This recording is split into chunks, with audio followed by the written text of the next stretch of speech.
بسم الله الرحمن الرحيم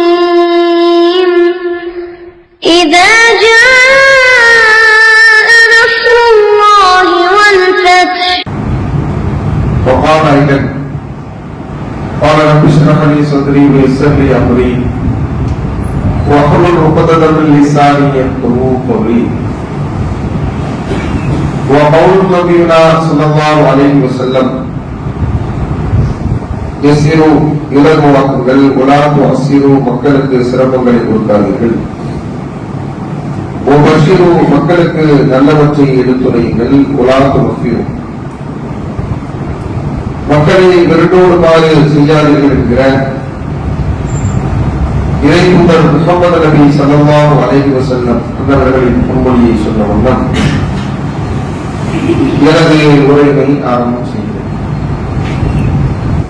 இந்த நேரத்தில் நாம் பார்க்க போகிற தகவல் என்னவென்றால், மனிதர்களாக வாழக்கூடிய நம்மிடத்தில் பல்வேறு விதமான குணாதிசயங்கள் இருப்பதனால பார்க்கலாம். அப்படிப்பட்ட குணங்களில் மனிதர்கள் மறந்துவிட்ட ஒரு மிக நல்ல ஒரு குணமாக இருப்பது, பிறர்களிடத்தில் நாம பேசும் பொழுது, அழகும் பொழுது நம்முடைய நடவடிக்கைகளில் ஒரு நளினத்தன்மை, ஒரு மென்மைத்தன்மை இல்லாமல் போயிருப்பதை நாம பார்க்கலாம்.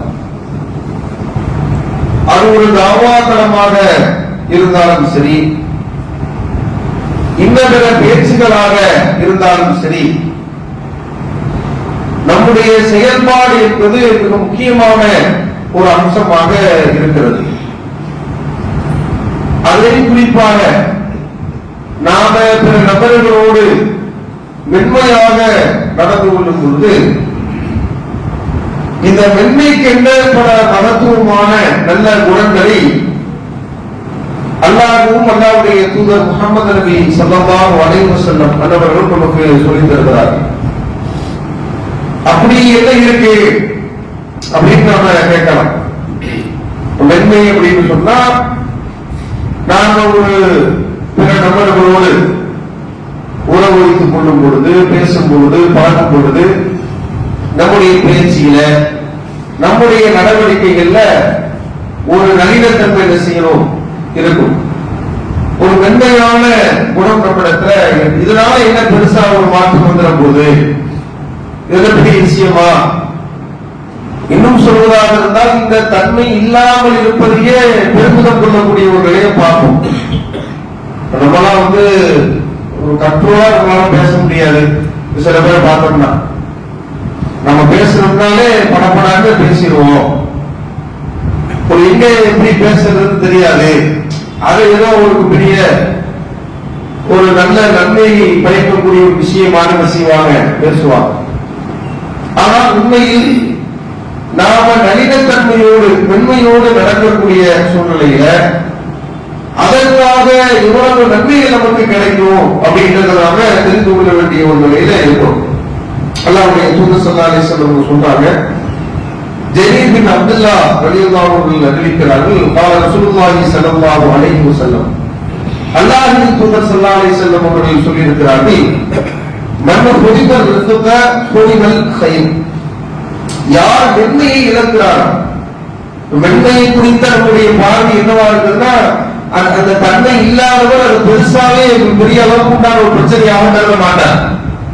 நான் தங்களை கோபப்பட்டுருவேன், நான் எப்படி பேசுறதுன்னு பிற நபர்களோடு எப்படி பேசுறதுன்னு தெரியாது, என்னுடைய சுபாவமே இப்படிதான், நான் இப்படிதான் நினைப்பேன் என்கிற பதில் வருகிறது அல்லவா? நபிகள் நாயகம் ஸல்லல்லாஹு அலைஹி வஸல்லம் அவங்க சொல்றாங்க, மன் ஹுதிபல் ரிஸ்க, யார் தனக்கு மென்மையை ஒருவர் தடுத்துக் கொண்டார் என்றால், தடுக்கப்பட்டவராக இருக்கிறார் என்று சொன்னால், ஹுதிபல் கைர், அவரிடத்திலே நன்மையும் தடுக்கப்படும். நன்மை என்பது எவ்வளவு அவசியமான, அத்தியாவசியமான ஒன்றாக இருக்கிறது. இப்படிப்பட்ட நன்மையை அவர் தடுக்கப்பட்டவராக ஆக்கிக் கொண்டிருக்கிறார். என்ன அர்த்தம்னா ஒரு மென்மையா நடக்க மாட்டாங்கன்னா அப்ப நன்மை இருக்காதுன்னு அர்த்தம் அப்படின்றது அல்லாஹ்வுடைய தூதர் ஸல்லல்லாஹு அலைஹி வஸல்லம் அவங்க சொல்றதை நாம பார்க்கலாம். அவங்க அல்லது மன்ஹரமியல் ரிஃபக, யார் மென்மையை தனக்கு ஹராமாக்கி கொண்டாரோ யுஹரமில் கைர, நன்மையை அவர் தடுக்கப்பட்டதாக ஆக்கிக் கொண்டார் என்ற செய்தியை ரசூல் ஸல்லல்லாஹு அலைஹி வஸல்லம் சொல்வதை நாம பார்க்கலாம். அதே மாதிரி இந்த மென்மையான குணத்தால் கிடைக்கக்கூடிய நன்மைகளை அல்லாஹ்வுடைய தூதர் ஸல்லல்லாஹு அலைஹி வஸல்லம் இன்னும் ஒரு செய்தியில சொல்லும் பொழுது நாம பார்க்கலாம். ஆயிஷா ரலியல்லாஹு அன்ஹா அவங்கள்ட்ட சொல்றாங்க, யா ஆயிஷா, ஆயிஷாவே, இன்னல்லாஹ ரஃபீகுன், அல்லாஹ்வே மென்மையானவன். படைத்தவனை குறித்து சொல்லும்போது ரசூலுல்லாஹ் சொல்றாங்க, அல்லாஹ்வே மென்மையான குணமுள்ளவனாக இருக்கிறான். யுஹிப்புல் ரிஃபக, அவன் மென்மையைத்தான் விரும்புகிறான். நம்ம மென்மையா நடக்கணும் அப்படிங்கிற அந்த மென்மை குணத்தை தான் அல்லாஹ் என்ன செய்யறான், விரும்புறான். இறைவன் மென்மை என்கிற அந்த குணத்திற்கு எப்படிப்பட்ட மகத்துவத்தை கொடுத்திருக்கிறான் தெரியுமா? மனிதனிடத்தில் இருக்கக்கூடிய பல பண்புகளுக்கு பலவிதமான மென்மைகள் இருக்காங்க. அதன் மூலமாக பயன்படக்கூடிய பல நல்ல விஷயங்கள் இருக்கலாம். ஆனால் இறைவன் மென்மைக்கென்று எப்படிப்பட்ட ஒரு தன்மையை கொடுத்திருக்கிறான் என்றால், வாழா யுகத்திய அடல உணவு நற்குணங்களில் வேறு எந்த ஒரு நற்குணங்களுக்கும் இல்லாத ஒரு தனிச்சிறப்பை அல்லாஹ் ரப்பல் ஆலமீன் இந்த மென்மைக்கு கொடுத்திருக்கிறான். வாழா யுகத்திய அமாவாசிவாம், இது அல்லாத ஏனைய குணங்களில் என்னென்ன மகத்துவம் இருக்குமோ, என்னென்ன நன்மைகள் இருக்குமோ, அந்த நன்மைகளை எல்லாம் தாண்டி இந்த மென்மை என்கிற நளினத்தன்மை ஒருவரிடத்திலே இருக்கும் என்று சொன்னால் அவருக்கு நிறைய சிறப்புகள் இருக்கிறது அப்படின்றத அல்லாஹ்வுடைய தூதர் ஸல்லல்லாஹு அலைஹி வஸல்லம் அவங்க ஆயிஷா ரலியல்லாஹு அன்ஹா அவங்க என்ன செய்றாங்க, சொல்லி காட்டுறாங்க. அப்ப இந்த குணத்திற்கு இவ்வளவு மகத்துவம் இருக்கு. நாம் வெறுமனே அசட்டையாக இந்த தன்மையை குறித்த நம்முடைய பார்வை இது என்ன பெரிய விஷயமா அப்படின்ற மாதிரி நாம பார்க்கிறோம் அல்லவா? ஆனால் இவ்வளவு இத்தனை பெரிய நன்மைகளை உள்ளடக்கக்கூடிய எந்த குணங்களுக்கும் அல்லாஹ் ரப்பல் ஆலமீன் கொடுக்காத மகத்துவமான ஒரு நல்ல ஒரு விஷயமாக பண்பாக இந்த மென்மை என்கிற ஒரு இருக்கிறது என்பதை நாம பார்க்கிறோம். இதுல குறிப்பாக நாம பிறர் இடத்துல தாவா செய்யும் பொழுது, அழைப்புப்படி செய்யக்கூடிய நேரத்துல நம்ம உள்ளதை எடுத்து சொல்லணும், அதை மாற்றுக்கிறது கிடையாது. உங்களுக்கு ஏற்பட்டதை போட்டு உழைக்கிறார்கள் என்றுதான் அல்லாஹ் ரப்பல் ஆலமீன் சொல்கிறார். பிற நபர்களிடத்தில் நாம தாவா செய்யும் பொழுது யாரிடத்துல எப்படி பேசணும், என்ன அணுகுமுறையில நாம பேசணும், எந்த தன்மை உள்ளவர்களாக நாம இருக்கிறோமா? ஒருத்தவங்க நம்மகிட்ட பேசும்போது ஒரு பாமரனாக ஒருவர் இருக்கிறார், மார்க்கத்தை அறியாதவர்களாக இருக்கிறார். யாரிடத்திலே எப்படி மார்க்கத்தை எடுத்துரைத்தால் அவர் இந்த சத்திய மார்க்கத்திற்கு வருவார் என்பதை புரிந்து கொண்டு நாம் என்ன செய்யணும், தாவா களத்தில் இருக்கணும். ஒரு பாமரனா இருக்கக்கூடிய ஒரு நபர் இணை வைக்கக்கூடிய நபரா இருக்கிறார், நம்ம உறவுக்காரனாக இருக்கிறார், நம்முடைய தாயா இருக்கலாம், தந்தையா இருக்கலாம், நம்முடைய நெருங்கிய வட்டத்தில் உறவுகளாக இருக்கலாம். பேசும்பொழுது அவங்கள கோபமே ஏற்படுத்தி உங்களுக்கு 1000 உரிமைகள் இருக்கலாம், அவர்களோடு உரிமையாக பேசக்கூடியவர்களாக இருக்கலாம். நீங்கள் எப்படிப்பட்ட நிலையிலே பிற நபர்களோடு இருந்தாலும் தாவாவிற்கென்று அழைப்பு படிக்கென்று சில உறக்கங்கள் இருக்கிறது. எப்படி சொல்லணும், முதல் தன்மையா நம்ம சொல்லி பார்க்கணும். மார்க்கம் அப்படிதான் சொல்லுது, நீங்கள் இது பாபில்லதி ஹிய அஹ்சன், நன்மையை கொண்டு தீமையை தடுக்கிறாக. அதான் எப்படி சொல்றாங்க, நன்மையை கொண்டு தீமை. நீ நல்ல விதத்திலேயே அவனிடத்திலே நட. அவனிடத்திலே போய் பேசும்போது எப்படி பேச வேண்டும், நமக்கு தெரிந்த பாத்தியப்பட்ட விதத்தில் உங்களுக்கு எந்த உரிமை இருக்கோ அந்த பெயரை சொல்லி அவர்களை அழைப்பீர்கள். பாருங்க, அல்லாஹ்வுக்கு இணை வைக்காதீங்க. படைத்தவன் தான் அல்லாஹ் ரப்பல் ஆலமீன் தான் நம்மை படைத்திருக்கிறான், நம்முடைய தேவைகளை பூர்த்தி செய்திருக்கிறான், நமக்கு எல்லாத்தையும் அல்லாஹ் தான் கொடுத்திருக்கிறான். அதனால அல்லாஹ்வுக்கு இணை வைக்க கூடாது. நம்ம எவ்வளவு அமல் சேர்க்கிறோம், எவ்வளவு நன்மைகளை சேர்க்கிறோம், உம்ரா செஞ்சிருக்கிறீங்க, இன்னும் நிறைய நன்மைகளை செஞ்சிருக்கிறீங்க, எல்லாமே இல்லாம போயிடும் என்று தன்மையாக அவனை நாம பேசக்கூடிய நேரத்திலே, ஒரு பக்குவமாக பேசக்கூடிய நேரத்தில் முட்டாள்தனமா நம்ம பேசுறாங்க, அப்பவும் என்ன பண்ணணும்ன்றத மார்க்கம் சொல்லுது. இதா காத்தபகுல் ஜாஹிலுள்ள நானும் சலாமா.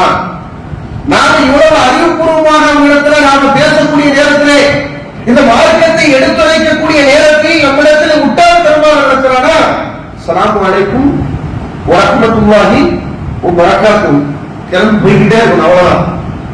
அவன்கிட்ட வீண் விவாதம் செய்வதற்கோ அழகிய முறையில் தர்க்கம் செய்யலாம், வேற விஷயம். நீங்கள் அழகிய முறையில் தர்க்கம் செய்யுங்கள் என்பது வேறு. முட்டாள் எந்த சொன்னாலும் இவன்கிட்ட பேசுற ஏட்டைக்கு போட்டுதான் பேசுவான்னு தெரியுதா, முட்டாள் தரமாதான் பேசுவான்னு தெரியுதா, ஸலாமு அலைக்கும் வரஹ்மத்துல்லாஹி வ பரகாத்துஹு என்ன செஞ்சிருக்கோம், கிளம்பி போய்கிட்டே இருக்கும். அப்ப இப்படியான தன்மை உள்ளவர்களாக இருக்கிறோமா என்றால் பெரும்பான்மையாக எப்படி இருக்கிறோம், நாம உலகக்காரர்களை இந்த மார்க்கத்தின்பால் அழைப்பதற்கு, இந்த கொள்கையின்பால் அழைப்பதற்கு பல மகத்துவங்கள் இருக்கிறது. அதை நாம் தெரிந்து கொண்டாலும் கூட எந்நேரமும் கருணை காட்டக்கூடியவர்களாக இருக்கிறோம். காட்டணும், எப்ப காட்டணும், அது மாதிரியான ஒரு சூழல் வரும்பொழுது காட்டுவது என்பது வேறு. நம்மிடத்திலே முறுக்கிக் கொண்டு இருக்கக்கூடிய நேரத்தில் காட்டுவது என்பது வேறு. ஆனால் எப்ப பார்த்தாலும் அவருடைய தாமாவில், அவருடைய செயல்பாட்டில் ஒரு நளினத்தன்மை இல்லாமல், ஒரு மென்மையான குணம் இல்லாமல், ஒரு கரணமுறையாக நடக்கக்கூடிய ஒரு நிலையில் இருப்பார்கள் சொன்னால் அதனால எந்த பிரயோஜனமும் கிடையாது. நபிகள் நாயகம் ஸல்லல்லாஹு அலைஹி வஸல்லம் அவர்களை குறித்து அல்லாஹ் ரப்பல் ஆலமீன் திருமறை குர்ஆனில் சொல்கிறார், செயல்பாடு ஒரு தானம். நம்முடைய செயல்பாடை பார்த்து ஒருவர் ஒரு நற்குணங்களை பின்பற்றுகிறார் என்று சொன்னால் அந்த குணத்திற்கு யாரெல்லாம் நம்மை பார்த்து ஸல்லல்லாஹு அலைஹி வஸல்லம் சொல்றாங்க, மன் சன்ன சுன்னத்தன் ஃபி இஸ்லாம், யார் இஸ்லாத்திலே ஒரு அழகிய வழிமுறையை வழிமொழிந்து விட்டு செல்கிறாரோ அந்த வழிமுறை பின்பற்றப்படும் என்று சொன்னால் அவருக்கு அந்த தன்மையை யார் பின்பற்றி நடக்கிறாரோ அவருடைய நன்மைகளில் இருந்து முனை அளவிற்கு கூட குறையாமல் அவருக்கு கிடைக்கும் சொல்றாங்க. அப்ப உங்களுடைய செயல்பாடு கொடுத்தாவா அப்படின்றத நம்ம புரிந்து கொள்ள வேண்டும். நபிகள் நாயகம் ஸல்லல்லாஹு அலைஹி வஸல்லம் அவர்கள் வாழக்கூடிய அந்த காலகட்டத்திலே அந்த மக்களிடத்திலே பிரச்சாரம் செய்தார்களே, அப்படிப்பட்ட அந்த காலகட்டத்திலே சக மக்களிடத்திலே எப்படி பிரச்சாரம் செய்தார்கள், நபிகளுடைய தன்மை என்னவாக இருந்தது, அல்லாஹ் ரப்பல் ஆலமீன் திருமறை குர்ஆனிலே சொல்கிறான், ஃபபிம ரஹ்மத்தின் மினல்லாஹ், இறைவனின் அருள் உங்களுக்கு மாத்திரம் இல்லை என்று சொன்னால் ரசூலுல்லாஹ் குறித்து அல்லாஹ் சொல்றான். இறை அருளாக இந்த தன்மை அல்லாஹ் சொல்றான்னு பாருங்க. ஃபபிம ரஹ்மத்தின் மினல்லாஹ் லின்தலஹு, நபியே முஹம்மதே, இறையருள் உங்களுக்கு இருந்த காரணத்தினால்தான் நீங்கள் அந்த மக்களிடத்திலே மென்மையாக நடந்தீர்கள். நபிகள் நாயகம் ஸல்லல்லாஹு அலைஹி வஸல்லம் அவ்வளவு மென்மையாக இருந்தாங்க. மக்களிடத்திலே சக முஸ்லிம்களிடத்திலே அல்லாஹ்வுடைய தூதர் ஸல்லல்லாஹு அலைஹி வஸல்லம் நடவடிக்கை எப்படி இருந்தது, ஒரு ஆத்திரக்காரராக கோபப்படக்கூடியவராக அல்லாஹ்வுடைய தூதர்கள் இல்லை. அல்லாஹ் திருமறை குர்ஆனில் சொல்றான், நபியே நீங்க ரொம்ப அல்லாஹ்வுடைய அருள் இருக்கிறதுனால லின்தலம், அவர் நிலத்திலே நீங்கள் நளினமாக நீங்கள் நடந்தீர்கள். உலவு குட்ட பொந்தன கலீலல்லதன், நீங்கள் கடுமையான கோபம் உள்ளவர்களாக உள்ள கடுமை மிக்கவர்களாக நீங்கள் இருந்திருந்தால் லன்ஃபுது மின் ஹவ்லி, நபியே உன்னை சுற்றி யாருமே இருந்திருக்க மாட்டார்கள். இன்றைக்கு நபியை நேசிக்கக்கூடிய கோடான கோடி மக்கள் இருக்கிறார்கள் என்றால் நபிகள் நாயகம் ஸல்லல்லாஹு அலைஹி வஸல்லம் அவர்கள் வாழக்கூடிய அந்த காலகட்டத்தில் அல்லாஹ்வுடைய தூதர் ஸல்லல்லாஹு அலைஹி வஸல்லம் அவர்களை நேசிக்கக்கூடிய ஒரு கூட்டம் இருந்தது என்று சொன்னால் அல்லாஹ் சொல்றான், நீங்க ரொம்ப நளினமா இருந்தீங்க, மென்மையான குணமுள்ளவர்களாக இருந்தீர்கள் என்பதை அல்லாஹ் சொல்வதை நம்ம பார்க்கலாம். எவ்வளவு மகத்தான குணம்ன்றதை பாருங்க. ரசூலுல்லாஹ் அப்படி இருந்ததுனால ஏராளமான மக்கள் அவர்களுடைய குணநலன்களை பார்த்து வந்தவர்கள் உண்டு. ரசூலுல்லாஹ் தன்னுடைய வாழ்க்கையை உதாரணமாக எடுத்து பிரச்சாரம் பண்ணாங்க. மக்களே, பக்கத்தில் லபிஸ்து ஃபீக்கும் உம்மத்தின் கப்லி, இதற்கு முன்னால் ஏராளமான நாட்கள் உங்களோடு நான் பயணித்திருக்கிறேன். அது குறித்து அப்பலாத்தாக்கினோம், அது குறித்து நீங்கள் சிந்திக்க மாட்டீர்களா என்று தன் வாழ்க்கையை மக்களிடத்தில் பிரச்சாரமாக வைத்தார்கள். இன்னைக்கு யாராவது பண்ண முடியுமா? நம்ம பண்ண முடியுமா? நம்முடைய இன்றைக்கும் தகுதியை பேசிக் கொண்டிருக்கக்கூடிய நபர்கள் அவங்களுடைய வாழ்க்கை பின்புலங்கள் எல்லாம் வச்சு நாம தாவா பண்ண முடியுமா? முடியாது. இந்த தௌஹீது கொள்கையை ஏற்றுக்கொள்வதற்கு முன்பாக, இந்த சத்திய மார்க்கத்திற்கு வருவதற்கு முன்பாக அவருடைய நிலை என்னவா இருக்கும்? அவருக்கு மார்க்கத்துக்கு முரணான எல்லா தன்மைகளும் உள்ளவராக இருப்பார். அப்படிதான் ரசூலுல்லாஹ்வுடைய தன்மை இயற்கையிலேயே அந்த ஒரு சார்ந்த குணம், ஒரு அமைதியான தன்மை, ஒரு மென்மையான குணமுள்ளவர்களாக அல்லாஹ்வுடைய தூதர் இருந்திருக்கிறார்கள். அவர்களாக தன்னுடைய வாழ்க்கையே மக்களிடத்தில் முன்னிறுத்தி ரசூல் ஸல்லல்லாஹு அலைஹி வஸல்லம் அவங்க பிரச்சாரம் செஞ்சாங்கிறது நாம என்ன செய்யலாம் பார்க்கலாம். இன்றைக்கும் உலகம் போற்றக்கூடிய தலைவர்கள் இங்க பார்க்கலாம். தி 100 என்கிற ஒரு புத்தகம், தி மைக்கேல் ஹார்ட் என்று சொல்லக்கூடிய ஒரு கிறிஸ்தவர் எழுதிய புத்தகத்துல பெரும்பான்மையான இந்த செய்தியை நம்ம கேள்விப்பட்டிருப்போம். முதல்வராக புகைப்படமே இல்லாத முஹம்மது நபி ஸல்லல்லாஹு அலைஹி வஸல்லம் அன்னவருடைய அந்த பெயர் பொறிக்கப்பட்டிருக்கும். என்ன சொல்றாங்க?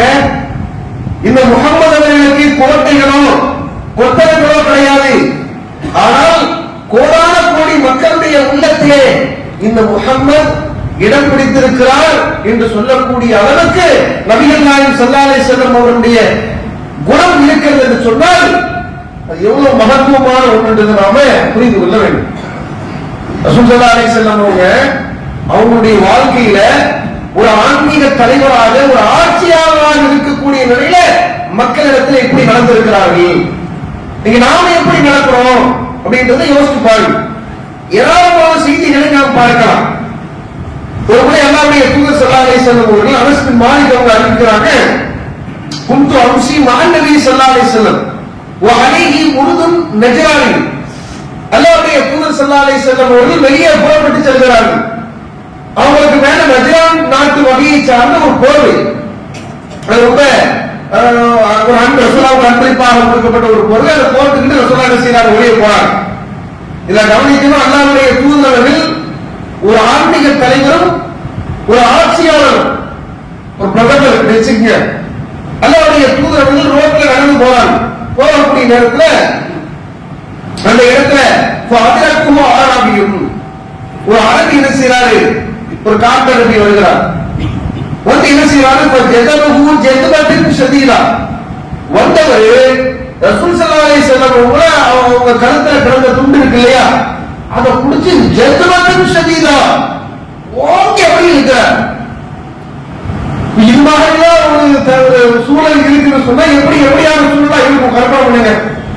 திடீர்னு ரோட்ல போய்கிட்டு இருக்கிறோம், ஒருத்தர் கழுத்துல அப்படியே துண்டை போட்டு இறுக்கி நம்மள வந்து இருக்கிறாருன்னு சொன்னா ஏதோ பெரிய தப்பு பண்றாரு அப்படிதான் யோசிப்போம். இப்படி பண்றான்னு ஏதோ ஒரு மனசை பண்ணி இருக்கிறான், ஏதோ ஒரு அனுப்பிச்சிருக்கிறான், திட்டி இருக்கிறான், இதை நடக்கும். ரசூலுல்லாஹ் உண்மை பண்ணல. இதுக்கிடையே அல்லாஹ்வுடைய தூதர்கள் ஒரு ஆன்மீக தலைவர், ஒரு ஆட்சியாளர் ரசூலுல்லாஹ் பாருங்க, ஜத்மத்தின் ஷதீதா மிக கடுமையாக அந்த அரபி என்ன செய்யறாரு?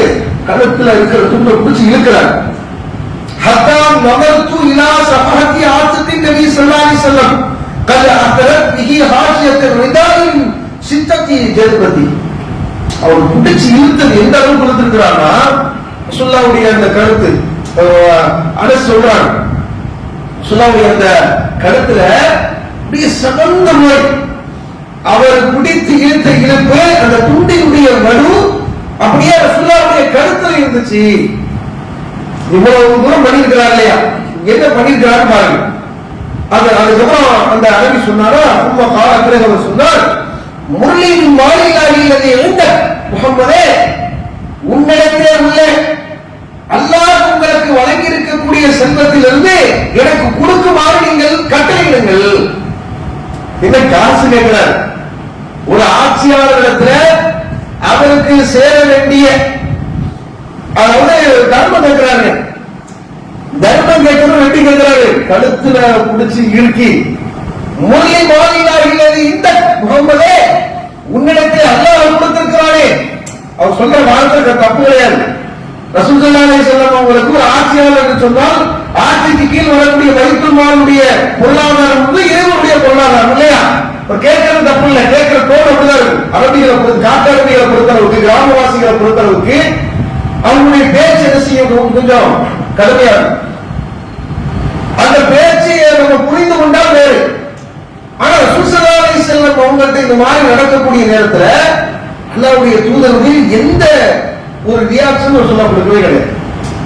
இப்படிலாம் யாராவது கூட காசு கேட்ட உண்டான அடிப்படையில யாசகம் கேட்கக்கூடியவர்களை பொறுத்தளவுக்கு மார்க்கம் நமக்கு என்ன சொல்றது, அமல் யதீம யாசகம் கேட்டு ஒரு இடத்துல வருகிறாரா அவரை நீங்கள் விரட்டாதீர்கள். மார்க்கம் சொல்றது. சில பேரை நம்ம பார்க்கும்போது ஆலிம்சா தெளிவா தெரியுது, அவங்க ஏமாத்துறாங்க, அவங்க எல்லாம் நல்லதா இருக்கிறாங்க, அவங்க எப்படி இருந்து போறாங்க, அவர்கள் தேவையை மிஞ்சி கேட்கிறார்கள் என்றால் மார்க்கத்துடைய சட்டம் என்பது வேறு. ஒரு தேவைக்கு போக வேணும் வேணும் வேணும் கேட்டுட்டே இருக்கிறான். மருந்திலே முகத்திலே சதை இல்லாதவராக எலும்பு கூடுதலாக வருவார்கள். போதுங்க மனப்பாம்பு இல்லாம கேட்டுக்கிட்டே இருக்கிறியா, நாளைக்கு மறுமையில முகத்துல சதை இல்லாம எலும்பு கூட வருங்க.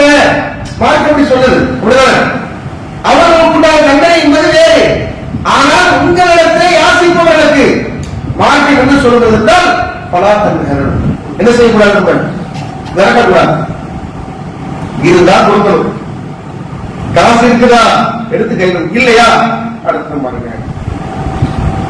இன்னைக்கு நம்ம கொடுக்குற 5 ரூபாய்க்கும் 10 ரூபாய்க்கும் வராது ஒருத்தவர், ஐயா தர்மம் கொடுங்க கேட்கிறாரு. பகல் பண்ணிட்டு இருப்பாரு. இருந்தா இருக்குன்னு சொல்லி, இல்லைன்னா இல்லைன்னு சொல்ல முடிஞ்சு.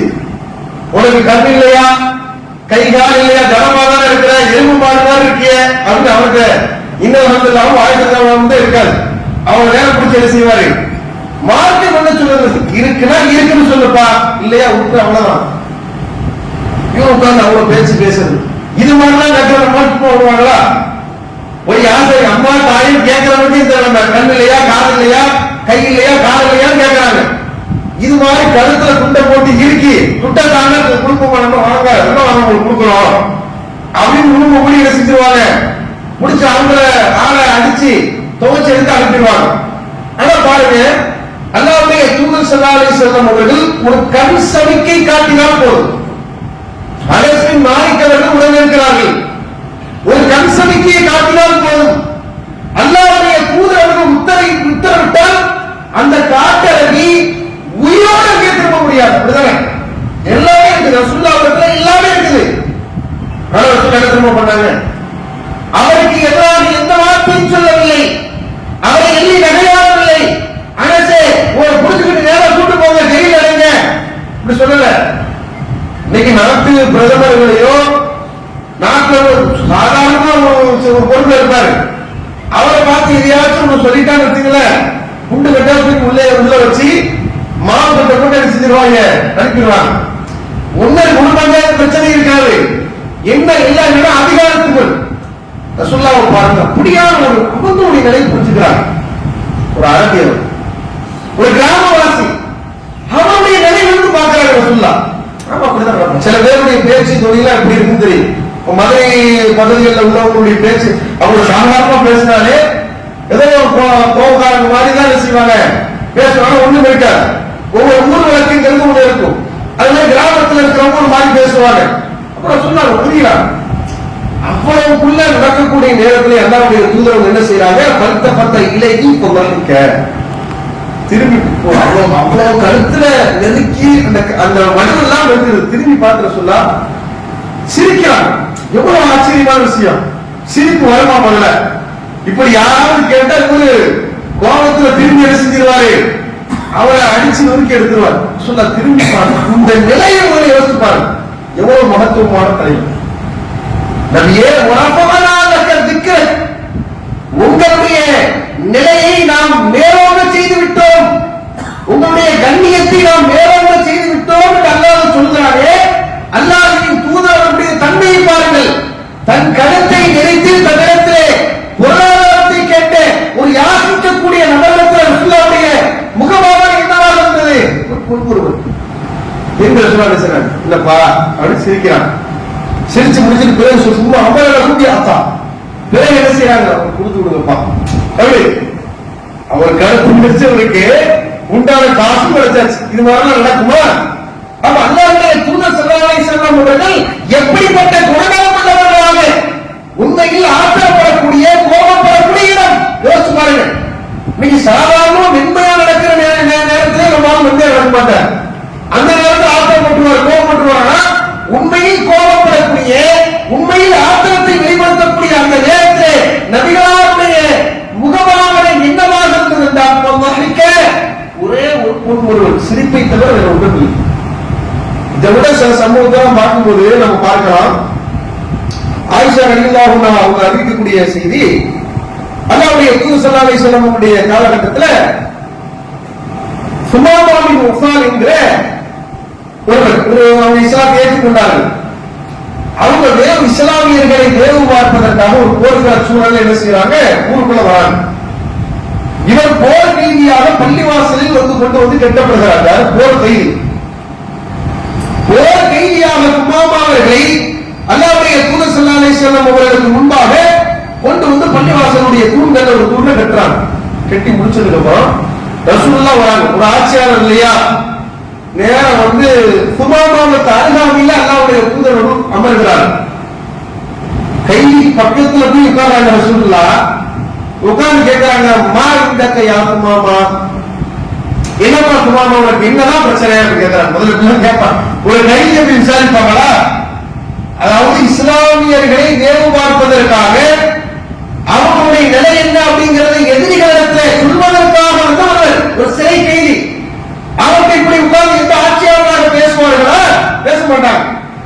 நபிகள் நாயகம் ஸல்லல்லாஹு அலைஹி வஸல்லம் அவங்க அந்த சுமாமாவுக்கு அருகாமையில் உட்கார்ந்து கேட்டார்கள், மா இந்த கையா சுமாமா, என்ன லாபம் அவனுக்கு பிரச்சனை சுமாமா சொல்லு அப்படிங்கிறான். அவர் சொன்ன பதில் இருக்கு இல்லையா, அது மாதிரி நிலைமையில நம்ம இருந்தோம் வச்சுக்கலாம். இன்னைக்கு சாதாரண மட்டும் யாராவது ஏதாச்சும் பேசினாலும் உங்களுக்கு 10, 20 இங்க இருந்து என்ன, அங்கிருந்து குண்டூசிகள் கிளம்பினால் இங்கிருந்து வெடி குண்டுகள் கிளம்புங்கிற மாதிரி இவரு அவர் ஒன்றை சொல்லி ஒரு 10 சொல்லி திட்டுவார். சுமாமா சொன்ன பதில் தெரியுமா, முகமதே இந்திய கயிறு ஒண்ணு இல்ல, நல்லதான் சொல்ற சுமாமா சொன்னாங்க, இந்திய கயிறு எல்லாம் நல்லபடியாக நடந்துகிட்டு இருக்கு. ஏன் நீ என்னை விடுவித்து விட்டாய் என்று சொன்னால் நான் உனக்கு என்ன வேணுமோ, உனக்கு என்ன பொருளாதாரம் வேணுமோ கேள்வி நான் கொடுத்துறேன். இல்லையா நீ என்னை கொலை செய்து விட்டாய் என்று சொன்னால் எனக்கு கூட்டம் இருக்கிறாங்க, எல்லாரும் விடமாட்டாங்க, கொண்டுவாங்க இப்படி சொல்றாங்க. இப்படியான பதில் அவர்களிடத்தில் இருந்து வரக்கூடிய நேரத்திலையும் கூட அல்லாஹ்வின் தூதர் ஸல்லல்லாஹு அலைஹி வஸல்லம் அவர்கள் என்ன சொன்னார்கள் தெரியுமா? கடிந்து பேசவில்லை, ஆத்திரப்படவில்லை, கோபப்படவில்லை. அந்த நேரத்தில் அமைதியா உட்கார்ந்து ரசூலுல்லாஹ் என்ன செஞ்சாங்க, உட்கார்ந்து இருந்த ரசூலுல்லாஹ் சிரிச்சுக்கிட்டே அவங்க அப்படியாப்பா கொண்டுருக்கிறா சரி அப்படி வச்சு போயிட்டாங்க. மறுநாள் இப்படியே 3 தினங்கள் நடக்கிறது. இந்த 3 தினங்களும் சுமாமா அவர்களுக்கு அல்லாஹ்வுடைய தூதர் பக்கத்துல போய் உட்கார்ந்து, மா இந்த கையா சுமாமா, என்னப்பா சுமாமா உனக்கு என்னதான் பிரச்சனை, என்னை விட்டீங்களா தப்பிச்சிங்க, காசு வேணா கேட்டுங்க, இல்லைன்னா நீங்க அவ்வளவுதான் முடிச்சு. அந்த 3 தினமும் நபிகளாருடைய குணத்தை பார்க்கிறார்கள். நாம் எதிர்க்க வந்த ஒருவர், நாம் வேறுபார்க்க வந்த ஒருவர், நமக்கு நெருப்புக்குரிய ஒருவர், அவருடைய நடவடிக்கை என்ன, அவரை சார்ந்த மக்கள் எப்படி இருக்கிறார்கள் என்பதை பள்ளிவாசலில் உட்கார்ந்து எல்லாத்தையும் கவனிக்கிறார். கவனிச்சவரு அல்லாஹ்வுடைய தூதர் கடைசியாக ஒரு நாள் வந்து கேட்கக்கூடிய நேரத்துல அதே பதில் வருது. ரசூலுல்லாஹ் மௌனமா இருக்கிறாங்க, எந்திக்கிறாரு. சுமாமா நேர போய் பள்ளிவாசலுடைய கிணற்றிலே குளிக்கிறார். குளித்து விட்டு சொல்கிறார், அஷ்ஹது அல்லா இலாஹ இல்லல்லாஹ் வ அன்ன முஹம்மதன் அப்துஹு வ ரசூலுஹு. அல்ஹம்துலில்லாஹ். இஸ்லாம் ஏத்துக்கிட்டார். சொன்னாரு, முஹம்மது அவர்களே, உலகத்திலேயே எனக்கு வெறுப்புக்குரிய ஒரு முகம் இருக்கும் என்றால், உலகத்திலேயே எனக்கு வெறுப்புக்குரிய ஒரு மார்க்கம் என்றால், நான் சொல்கிறேன் அது உங்களின் முகமாகவும் உங்களின் மார்க்கமாகவும் தான் இருந்தது. ஆனால் இங்கே வந்து உங்கள் நிலைமையை பார்த்து உங்களுடைய மார்க்கத்தினுடைய சட்டத்திட்டங்களை பார்க்கக்கூடிய வேலையை இப்பொழுது சொல்கிறேன். உலகத்திலேயே தேசத்திற்குரிய ஒரு முகமாக, உலகத்திலேயே தேசத்திற்குரிய ஒரு மார்க்கமாக உங்கள் மார்க்கம் தான் இருக்கிறது என்று சொல்லி இஸ்லாத்தை ஏற்றுக்கொள்கிறார்கள். பாருங்க, ஒரு எதிரி கூட அவர்கள் தங்களுடைய நடவடிக்கை மூலமாக மாற்றப்படுகிறார்கள் என்றால் அல்லாஹ் சொல்கிறாரே, நபியே முஹம்மதே, இறை அருள் உங்களிடத்தில் இருந்த காரணத்தை சொன்னால் லன் ஃபந்து மின் ஹவ்லிக், உங்களை சுத்தி யாருமே இருந்திருக்க மாட்டார்கள் என்று அல்லாஹ் குர்ஆனில் சொல்கிறார். அப்ப அந்த குணங்களை நம்முடைய வாழ்க்கையில நான் நமக்கு முடியாத குணமா இருக்கலாம், மாத்திரக்காரனா இருக்கலாம், கோபப்படக்கூடியவர்களா, இந்த மகத்துவமான ஒரு மிகச்சிறந்த ஒரு நற்குணமாக இந்த மென்மை என்கிற குணத்தை மார்க்கம் நமக்கு சொல்லித் தருகிறது. அந்த தன்மை உள்ளவர்களாக அல்லாஹ் ரப்பல் ஆலமீன் நம்மவர்கள் அனைவரையும் ஆக்கி அருள்வான் என்கிற பிரார்த்தனையோடு எனது முதல் உரையை முடிக்கின்றேன்.